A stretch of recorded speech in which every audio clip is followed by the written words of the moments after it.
Hey everybody, it's Caitlin here from Dalton and Caitlin, and today I'm going to show you how I turned my boring Ikea dining room table into the coffee table of my dreams. Stay tuned to the very end to see the final product because it is perfect! So there's a little backstory to this table. When we moved in here, we bought a dining room table thinking that we would eat on it. The reality, we don't eat it on it at all. So I started using it as a crafting table. I eventually moved it into my own bedroom. It's a dining room table. I put a dining room table in my bedroom and it just turned into a table full of junk. So I took my dining room table and I cut off its legs, which actually turned out to be really easy. If you follow me on Instagram, which if you don't and you wanna, I'll put the link below, but you probably saw the video where I did it. And it was super easy. I just measured it out really quick. Probably took about 7 minutes total to cut off all those legs, and I was really happy with the final product. I was like, holy shit, this thing is huge, it's perfect, I can play board games on this, done deal.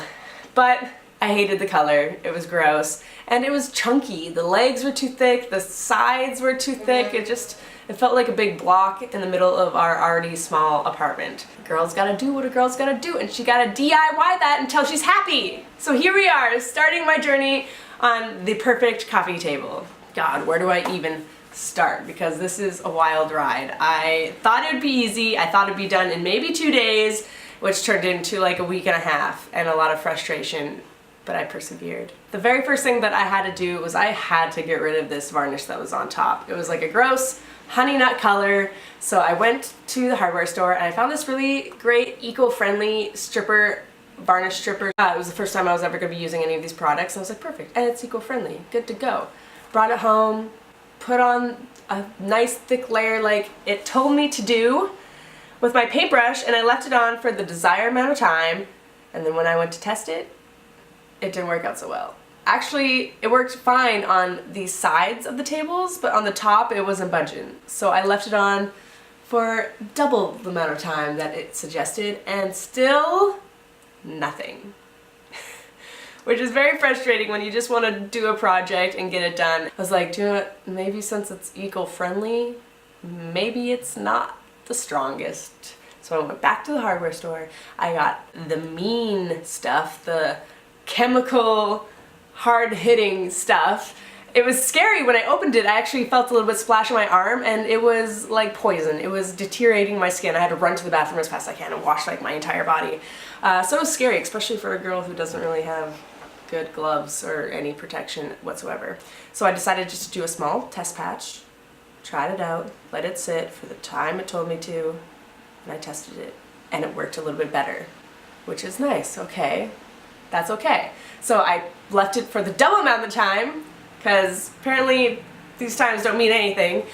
And when I took my scraper to it, it actually was removing it, but it took a lot of muscle to get that little amount stripped. It was very patchy. I actually scarred the table a couple times with the metal brush that I was using, and like it was gonna take me 3 or 4 hours to try and scrape this. So I did what I should have done all along, is that I took the table outside and I just took a sander to it. Which is super frustrating because I bought 2 different kinds of chemicals that I now have no use for. Like, I'm not going to use these again. When I could have just sanded it in the beginning and bought like 50 cents worth of sandpaper because we already had a sander. And it was great. It took it out beautiful, it was smooth, and it only took me like an hour and a half to do the whole tabletop.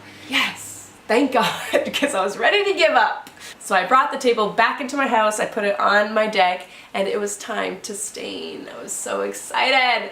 I bought this nice, beautiful espresso bean varnish, and the first swipe of that on that pine wood tabletop was just heaven. It was so smooth, it went on so easily, and that was by far my favorite part, was just staining it because it was so satisfying. I put 2 coats of wood stain on there, let it dry completely before I moved on with my diamond wood finish interior varnish. And that too was very satisfying when I put it on.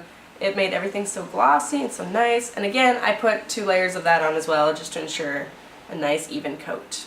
I let that cure for about 24 hours before I flipped it over and took off the table legs, which was super easy. I just had to take off about 15 different screws, and the whole like table legs and plate that was holding it together came off super easily. That was so easy! This was perfect timing because as soon as I was done that, not 15 minutes later, my table legs that I ordered off Amazon were finally here. Ta-da! I decided to get these beautiful 16-inch hairpin legs from Amazon. I can put the link below for you if you're interested. They cost me about $50, which is not bad. But given all the other money that I spent into this table that was unnecessary, it was getting a little pricey. So the table legs came with their own screws, but they were much too big. My tabletop was only like this thick, and when I went to screw them in, I immediately noticed that the screws, if I put them in all the way, they would just shoot through the top, which was no good, so I had to go to the hardware store once again to find some little tiny screws, and I found these tiny little ones, which worked perfectly. And here it is, guys! My dining room table is complete. I've never been so satisfied and proud of myself. As soon as I put that table in my living room, it just made the space feel so much better. Now I need to get a rug to like accent this table, because she beautiful. I love it. And I've never been so proud because it's something that I made, that I flipped and created into my own coffee table. I hope you liked this video. It was a long process, and I hope it gives you courage to redo any of your furniture that you're not happy with. I didn't know if it was possible to redo something when I live in a city in a small apartment, but I just went for it and I did it, and I made a lot of mistakes and I learned a lot of things, but that's the whole point. Not all Ikea furniture is made out of 100% wood, just a tip. So make sure that if you are redoing something from Ikea that it is in fact wood and not just that like fake wood filled cardboard stuff. Thanks so much guys for tuning in. Please make sure you leave a comment below telling me what you think about the table, what you thought I should have done differently. Do you think I should have went with a different color? And make sure to subscribe to see any more videos coming up. I appreciate the support, guys. You guys are amazing, and making videos is just really fun. Thank you.